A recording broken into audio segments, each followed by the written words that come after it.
Hello everybody, today on the channel, the car which on paper should be the best value model in the entire Ferrari back catalogue, and one which could be the ideal starter point for somebody wanting to explore the wonderful world of the prancing horse. However, every time I've driven it, I have found it to be far less than the sum of its parts, but I've never had the pleasure of experiencing it on my favourite roads, until today. So, in this video, we're going to be weighing, measuring and calling judgment on the Ferrari California T.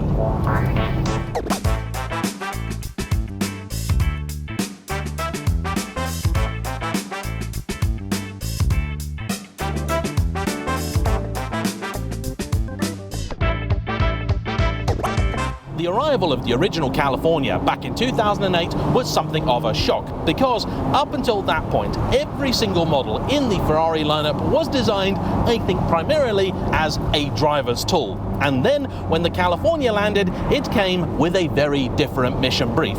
This was a car explicitly designed to appeal to people who historically hadn't really wanted a Ferrari. And it worked, becoming, up until that point, the firm's best-selling model.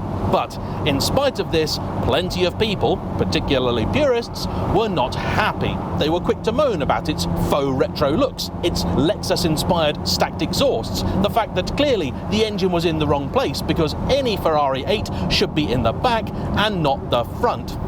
However, if you go back and read the original reviews of the California, you'll find that a lot of journalists, if through gritted teeth, actually liked it. The California platform actually wound up having a very long lifespan because, in many ways, only a decade and a half later has it actually been officially replaced. It first turned into this, the California T, then later the Portofino, and finally the very short-lived Portofino M, before being replaced wholesale with the new Roma Spider, which still in many ways actually has a little bit of California DNA in it.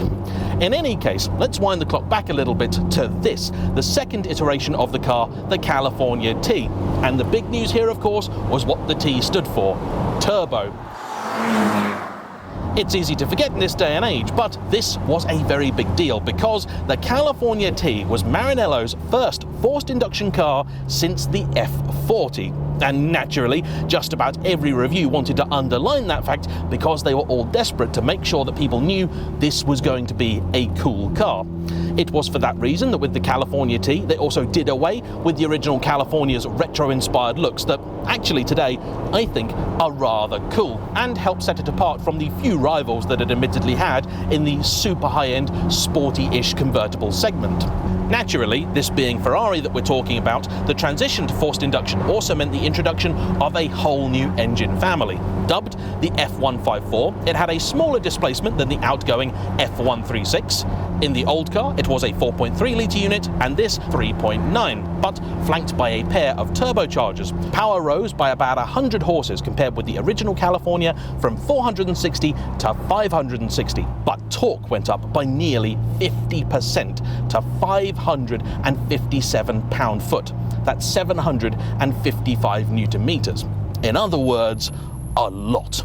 The chassis was carried over largely unchanged, but with a few modifications here and there, so it's still an aluminium affair, but on account of the folding hardtop roof, it's no flyweight, at about 1.8 tons, though that is lighter than, for example, the Mercedes-Benz SL, which I think many would consider to be one of this car's few true rivals. The gearbox was then an evolution of the 7-speed DCT, which had also been introduced for the first time to a Ferrari in the older car. Inside, it was a case of subtle evolution rather than revolution, so you've got marginally different dials, a slightly clearer, easier to read display on the left, a better nav unit over here, though still one which is pinched from other marks, and you've got a few small changes throughout the cabin. But by and large, it isn't really all that different to the older Cali. One of the other big changes to this car, which fixed a common criticism of the first California, was the introduction of Ferrari's now famous Bumpy road mode. Previously, the Cali having been introduced in 2008, just as Bumpy road was becoming a thing, if you turned the little Manatino from its comfort to sporty setting, not only would the engine and gearbox become a little bit more aggressive, but so would the suspension. With the introduction of the Bumpy road mode button, you can now have the powertrain in its more hardcore setting, but tell the chassis to take a break a little bit. And I think you'll find that just about every single one of these is driven in the combination of sport mode with bumpy road on, because it makes a lot of sense.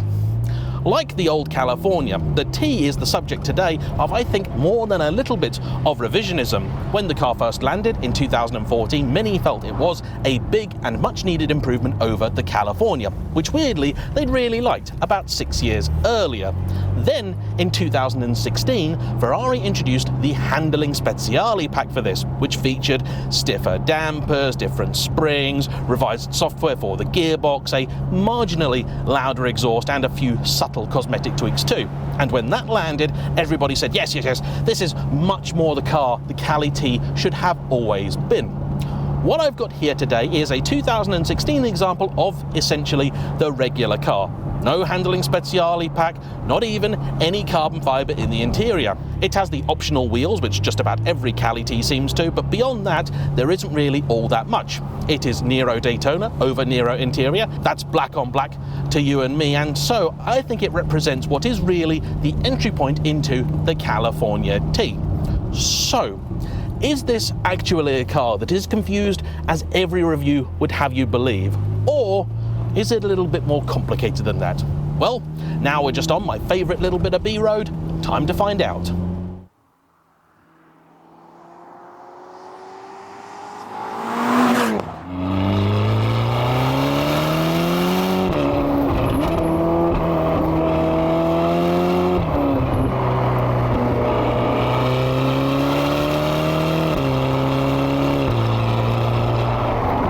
If today's review gets you heading to the classifieds in search of your first Ferrari, don't forget to use CarVertical, the super-powered super search that cross-references a number of databases to help you uncover any potential hidden history with whatever car it is you're looking to buy, from accident damage to mileage discrepancies, outstanding finance, or even a car's history as a taxi or one that was stolen and recovered. A CarVertical search takes just 60 seconds and requires only a VIN or registration number. For 10% off the service, don't forget to use my discount code, which is JAYEMM. So this week I've been living with the all-new Ferrari 296 GTB, 830 horsepower of hybrid masterpiece. And that's a bit of a problem because a week with a car like that will make even old-school hypercars feel a little bit lethargic. In any case, the Cali T still has a lot going for it. I've currently got it in sport mode, so sport but without bumpy road on. And even so, it is damped really nicely. Over these roads, it just works really well. The suspension is doing its job, and I cannot even detect much in the way of scuttle shake. Also absent, and this is where it gets really interesting, is that hyper keenness that a lot of modern Ferraris have, which came in really, I think, with the 458 Italia. The steering rack in them is so fast, the cars on occasion can feel just a little bit too twitchy, particularly as Italian companies have a real thing for a bit of toe out. This, though, by comparison, feels almost a little slow on the initial turn in, but it's still very nice. The steering, actually, I would say, and this is crazy, I know, is better than that in the 296. Here, of course, it's hydraulic. In that, it's electric. You've got a real sense of the texture of the road, and no, it's not the best Maranello has ever made. It's still better than a lot of their other attempts, including a few of their mid-engine cars, which is exactly what Chris wanted from his first Ferrari. However, when he looked at the price of anything modern, 458, 488, he found they were all way beyond his budget.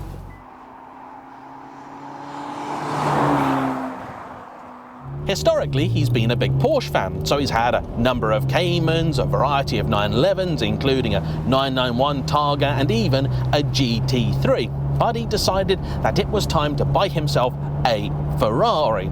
having done his research, he decided, as I think many have, that the California T seemed to represent something of a sweet spot. It was a subtly more modern car than the original California, and with that engine had a lot more performance on tap, meaning that it wouldn't feel out of date or slower than the Porsches he'd already owned.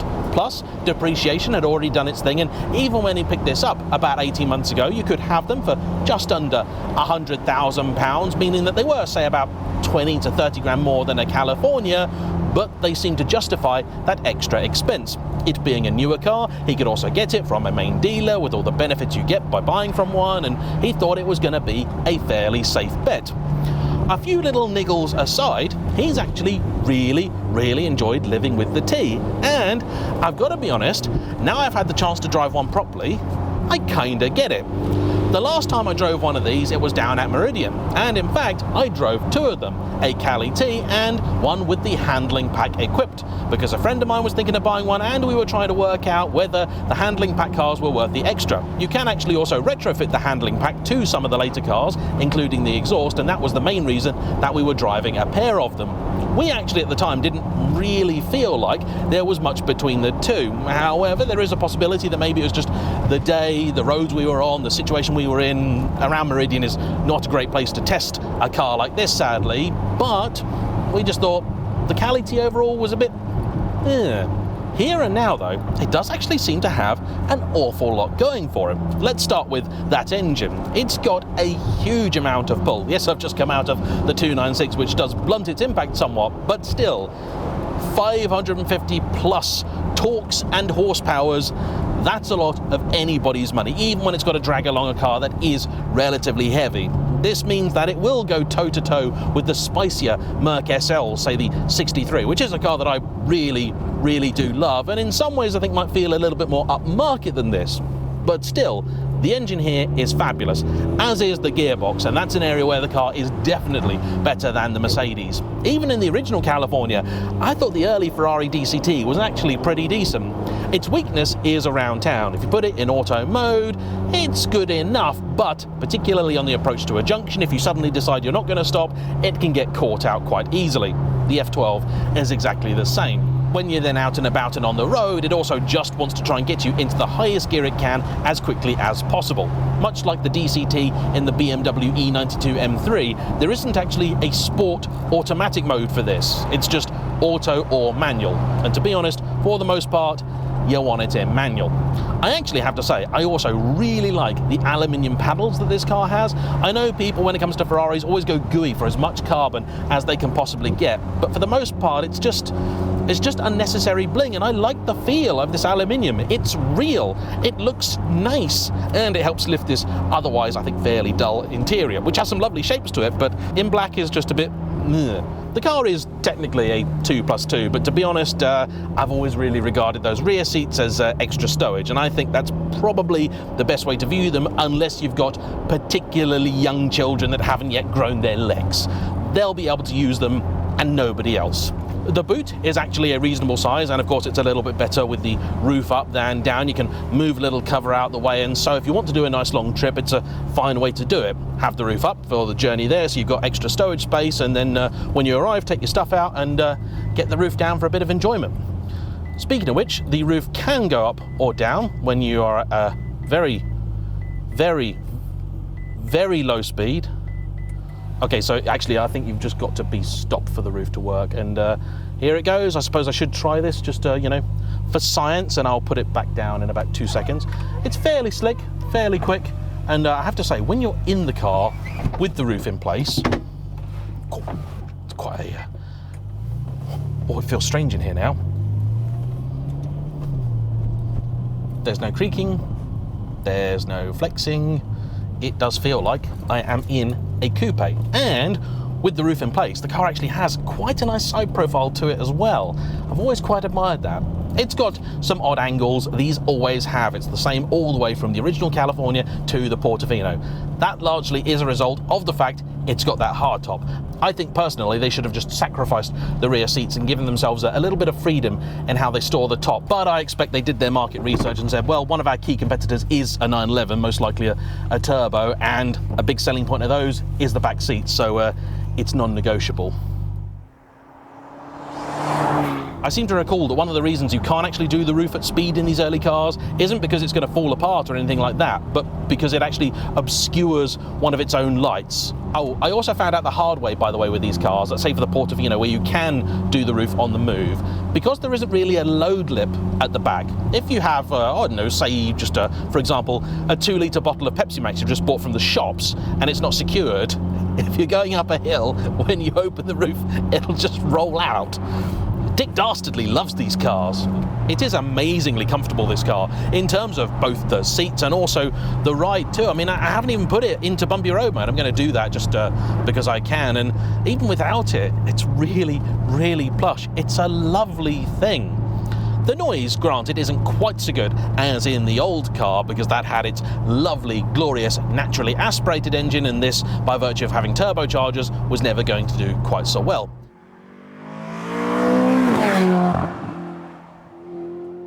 The 488, which many considered this car essentially a testbed for, got an evolution of the same engine, and it does sound just that little bit better.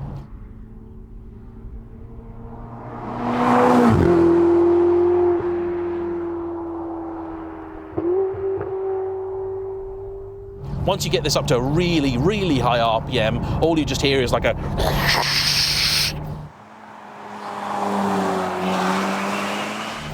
It's not that tuneful, but the rest of the time, actually, it's quite nice, and it's still got a distinctly Ferrari air about it. Designing the California T was always going to be a bit of a trick, because it's got so many conflicting parameters. You know, it's supposed to be a Ferrari, which in many people's heads means it's supposed to be sporty, but it's also got to be a comfortable GT car, but it's also got to be fast, but it's also got to be a bit luxurious, but they also don't want the weight to get out of hand. It's a lot going on for the people behind it, and I actually think, you know what, sure, if you want to go 10/10, the car is just not going to cope all that well. The handling speciale will do better, but those who said that, you know, the steering and the chassis are just mismatched, well, you know, I've taken it through a few bends with a relative degree of enthusiasm, and the car has not felt out of shape at all. The SL63, with its mighty 5.5-litre bi-turbo engine, might just about be quicker and in some ways feel a little nicer. There's a few more gimmicks and things inside it, but this is a Ferrari. Also, in this shade of Nero Daytona, it's actually a relatively subtle one, which I think would appeal to a lot of people. But if you buy a red one, I'm fairly sure you'd still get all the looks and stares you'd expect a red Ferrari to receive. So why then is it that I've always had a bit of a thing against the California T? Well, when I last drove it, the performance just didn't impress. It felt, yeah, brisk, but just not amazing. On these roads, it certainly feels a lot better. For me, I actually valued the noise of the original Cali as maybe more important than the outright speed, and I'm sure for many that will be the same. But you cannot argue, this car is measurably and noticeably faster. Full stop. I also, and I know I'm in a minority here, actually prefer the looks of the original. No, I don't like the exhausts either, but it stands out a little bit more, where to my eyes the T looks a touch melty, a little bit soft, and somehow derivative. For some time the price differential between the two was also a little more significant and a little less justifiable, which left it in a bit of an awkward no man's land as far as I saw it, because at those prices it was neither a good value first Ferrari or a brilliant performer for the money, with the likes of McLaren, Mercedes and Porsche all providing a drop-top car that would go a lot quicker for a lot less. These being a slightly later, albeit quite short-lived car, they were only in production from 2014 until 2017, means that, on the whole, they are both more youthful and also, I think, a little more likely to have had slightly better treatment over their years. I must admit, I was also surprised to see just how far the prices of these had fallen. Today, if you're feeling particularly brave, you can pick up an original California for 55 grand. If you're feeling slightly less brave, you're talking maybe more like 60 to 70, and the one to buy for me would be the later run-out 30 model, which had 30 fewer kilos and 30 more horses. But these now start at essentially around the £80,000 mark. And that's about the same as you'd pay for an, okay, brand new, so slightly unfair comparison, Boxster GTS 4-litre, which yes, you can get with a manual and a better warranty and all that sort of stuff, and I'm sure there are those out there who consider the Boxster simply the superior car. But for me, if I want a roof down car, I'm not really worried about it being the most dynamic, and actually the steering in here is much, much nicer than the Boxster. Outright pace, maybe it doesn't have, I don't know, but there's a lot more grunt here than in a Boxster GTS, so I'm sure it's going to come down really to who's braver with their license. In the real world, they're both fast cars. It also is, I think, a much more interesting car than just about any 911, and both Chris and I are in agreement on this one, 911 convertibles never look quite right. I'm sure there are those who would say exactly the same about this, but to me, the California T is much more of a looker than the 911 convertible. The Targa, meanwhile, is a very, very interesting car, but also dynamically flawed in a great many ways. Also, you need to be stationary to get the roof down, and inside, just can't hold a candle to this. Even with all the options and things in it, a 911's interior is just not as good as a Ferrari's. Sure, this is going to be a more expensive car to run. It's going to cost more to fuel, quite a bit more I think. It's also going to cost more to service, so the last one was about £900 and the next one here could be about £1,500. That's a lot of money, I accept that. But it's also, to me, a lot more car. I'm sure they will still continue to depreciate a little bit, but I think the worst of it really is done now.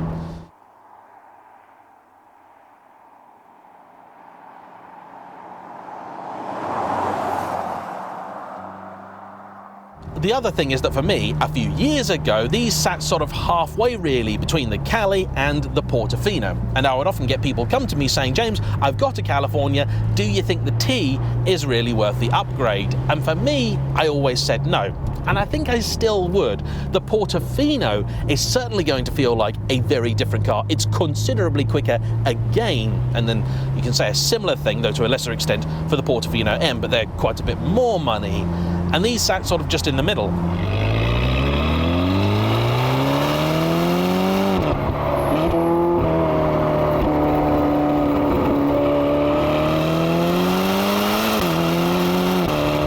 But if you are approaching this from the position that I think most people are going to be, you don't have a Ferrari of any description, I think it's a really, really good introduction to the brand. It's a much more livable, usable and likely reliable car than an F430, which in the current market is going to cost you about the same. If you absolutely must have the engine in the middle,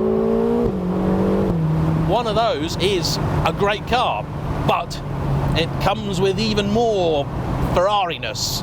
And yes, maybe on occasion you'll get the odd error message, which usually can be ignored, and you'll almost certainly have to pay maybe a couple more visits to the dealer than you would had you bought a Porsche.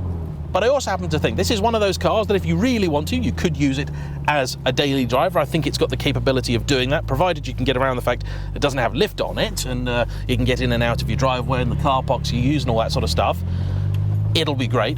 Or it's also special enough to use as an occasions car. I can imagine a lot of people being very, very happy to lift the garage door at the weekend and see this sat there. Then when you take it out, no matter how easy or hard you want to drive it, it is a car that I think is quite rewarding. So yeah, I'm gonna have to change my tune.